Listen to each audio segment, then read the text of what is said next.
Magandang araw po mga ka-recap. Maligayang pagbabalik po sa ating channel.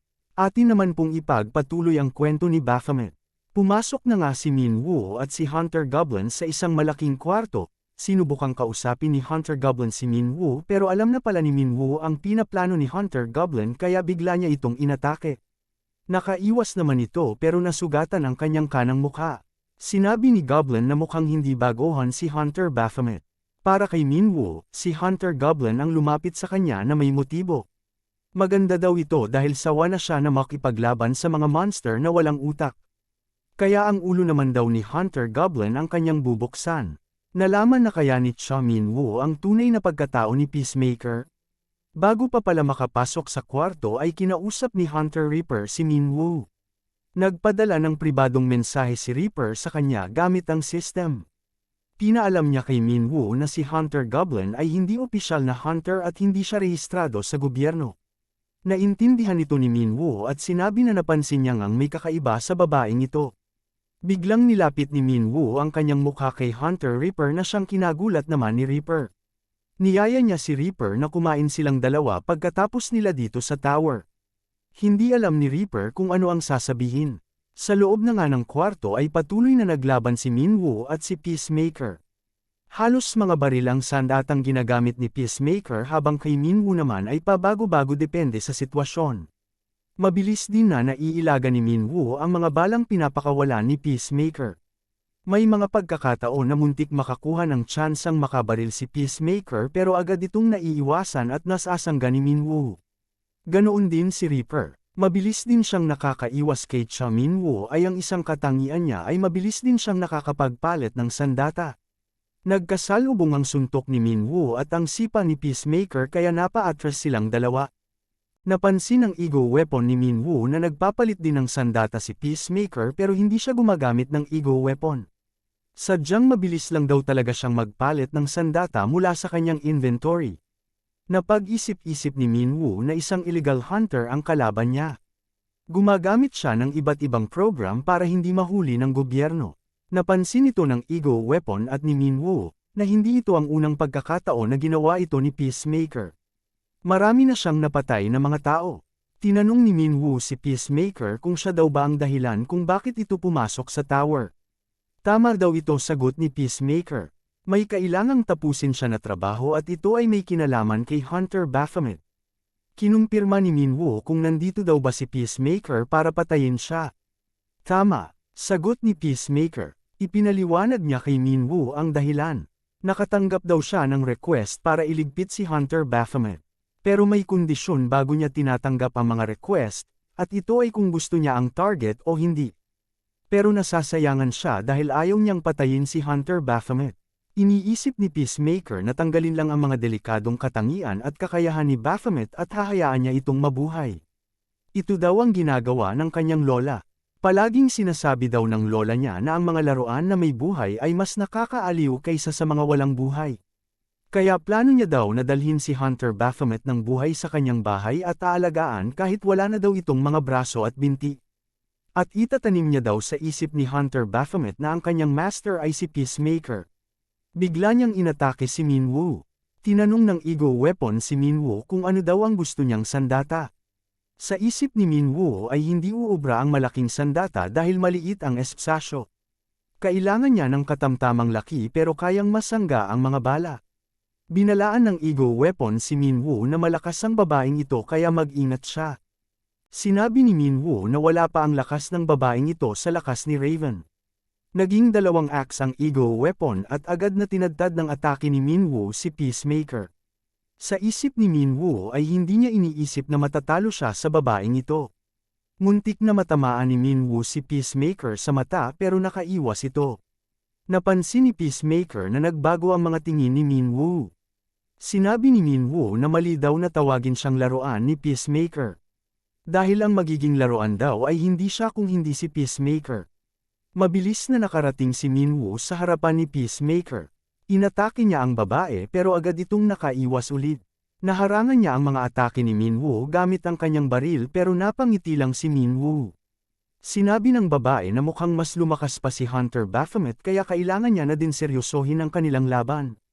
Pinalabas ng babae ang isang lubid na gawa sa bakal at may matalim na bagay sa dulo. Sinubukan niyang huliin si Minwoo gamit ito pero agad niya itong naiwasan. Nababasag ang sahig na matatamaan ng lubid na ito pero mabilis lang na tumatalon si Minwoo papunta sa babae. Nakikita niya lahat ng mga atake nito.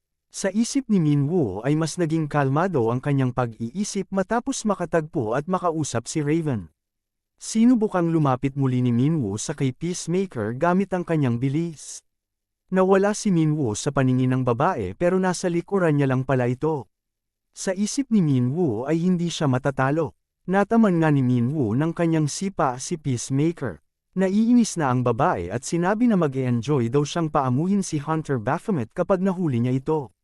Habang naglalaban ay hindi mapigilang isipin ni Minwoo na paano kung si Raven ang kasalukuyang kalaban niya. Paano kung mas malakas siya ng kaunti? Paano kung magkaroon siya ng pagkakataong makalabang muli si Raven? Sa patuloy na pagpalitan ng atake ng dalawa ay sa wakas, nasugatan na ni Minwoo ang babae kaya napaluhod ito. Nagkatinginan ng dalawa pero biglang tumawa ng sobrang lakas si Peacemaker. Bigla siyang natahimik at pinagpawisan. Dapat daw laruan niya si Cha Minwoo kaya bakit hindi ito nakikinig sa kanya? Gusto daw ba talaga ni Hunter Baphomet na parusahan? Wala daw siyang magagawa, ayaw niya sanang gamitin ito pero si Minwoo mismo ang dahilan kung bakit gagamitin niya ito. Biglang nagpakawala ng napakalaking laser si Peacemaker. Pero hindi ito alintana ni Cha Minwoo at tila may hinihintay lang. Makalipas ang ilang sandali ay damanak ang dugo. Kahit si Peacemaker ay hindi alam ang nangyari. Ito na kaya ang katapusan ni Peacemaker. Paano ito nagawa ni Cha Minwoo? Nang pinakawalan pala ni Peacemaker ang napakalakas na laser, ay hindi umiwas si Minwoo. Tumama ito ng direkta sa kanya pero nagulat si Peacemaker sa nasaksihan. Imposible daw ito. Harap-harapang sinalubong ni Minwoo ang laser na tila walang epekto ito sa kanya. Mukhang nababaliw daw siya, sabi ni Peacemaker. Sa isip ni Peacemaker ay wala pang A-rank hunter na nakaligtas ng atake niyang ito. Aatakihin na sana ni Cha Minwoo si Peacemaker pero agad itong umiwas at inilabas ang kanyang punyal. Napa-atras si Peacemaker pero hindi siya makapaniwala na mas lumakas si Hunter Baphomet sa maikling panahon lamang. Naghanda muli si Minwoo para sa isang matinding atake. Itinapon niya ang kanyang palakol. Muntik na hindi maiwasan ito ni Peacemaker. Inakala niya na nasa likuran niyang muli si Hunter Baphomet pero dumiretso lang pala ito sa harap niya. Susubukan pa sana niyang barilin si Minwoo pero huli na ang lahat. Tumilapon ang hawak-hawak niyang baril. Iniisip niya kung saan siya nagkamali. Tinamaan siya ni Minwoo sa kanyang sikmura. Napahigi ito at sumisigaw dahil sa sakit. Tinatawag niya ang kanyang lola. Nilapitan siya ni Minwoo at tinapakan pa ang kanyang sugat. Sinabi ni Minwoo na hindi lumabas ang quest mula sa system niya. Siguradong hindi isang apostle si Peacemaker. Hindi maintindihan ni Peacemaker ang sinasabi ni Minwoo tungkol sa apostle. Mas diniin pa ni Minwoo ang pagtapak sa sugat ni Peacemaker. Hindi siya makapaniwala na may umutos sa katulad ni Peacemaker para iligpit siya. Isa lang ang alam niyang may gustong gumawa nito. Walang iba kung hindi si Loki. Sinabi ni Peacemaker na kung gusto niyang mahanap si Loki ay handa niyang ituro ito pero nakikiusap siyang huwag patayin. Tinanong siya ni Minwoo kung paano siya nito mapagkakatiwalaan. Ayon kay Peacemaker ay hindi siya tatakas at isa pa, nakita na daw ni Hunter Baphomet ang kanyang mukha.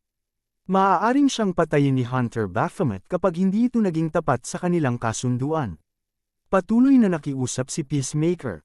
Walang reaksyon si Minwoo pero bigla niyang sinabi ni hindi siya papayag. Hindi niya kailangan ng tulong ni Peacemaker para mahanap si Loki. May kakayahan siya para mahanap ito pero hindi pa niya ginagawa ngayon dahil naghahanda pa siya sa kanilang laban. At si Peacemaker daw ay isang sakripisyo lamang sa prosesong ito. Sinubukan pang manglaban ni Peacemaker. Nilabas niya ang isang machine gun dahil ayaw niyang maging isang sakripisyo. Pero huli na ang lahat. Ginamit ni Minwoo ang karit para tapusin si Peacemaker. Unti-unting nararamdaman ni Peacemaker na mamamatay na siya. Pero bigla niyang naalala ang isang lalaki. Nakakahangang lalaki na tumapos din sa buhay ng kanyang lola. Sino kaya ang lalaking ito? Tinanong naman ng ego weapon si Minwoo kung ayos lang daw ba na tinapos niya si Peacemaker. Ayon kay Minwoo ay may nagsabi sa kanya na walang makakaalam o makakapagsabi kung kagagawan ito ng isang demonic beast o hindi. At isa pa kinailangan niyang may pagbantunan ng kanyang galit. Nasasayangan lang ang ego weapon dahil pwede sana nilang magamit si Peacemaker para mapadali ang paghanap kay Loki. Ayon kay Minwoo ay si Team Manager Ma Song-on na daw ang bahala dito, total ay siya naman ang may utos. Napansin ni Minwoo at ng ego weapon ang pulang liwanag na umiilaw sa katawan ni Peacemaker. Mukhang bomba daw ito na naa-activate kapag namatay ang isang user. Pero wala na daw siyang pakialam. Biglang sumabog nga ang bomba sa harap ni Minwoo. Nakatakas kaya si Minwoo bago sumabog ang bomba? Ano naman kaya ang kalagayan ni Hunter Reaper at Hunter Griffin sa kabilang kwarto? Ang pinasukang kwarto ni Hunter Griffin at Hunter Reaper ay sobrang dilim na konting kibot kay Hunter Reaper ay agad itong nagugulat. Kahit konting patak ng tubig sa ulo niya ay nagugulat siya. Sinabi ni Reaper kay Griffin na sobrang dilim peren at wala silang makita kahit na gumamit na sila ng glowworms at glowstones. Iniisip niya rin kung ganito din ba ang kinakaharap ni Minwoo at Hunter Goblin.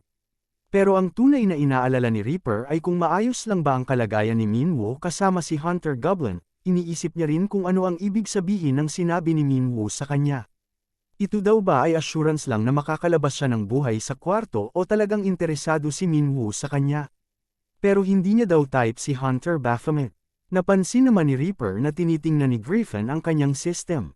Nakasulat dito ang record ng tower, base sa record na ito ay malapit na sila sa pinakamataas na palapag.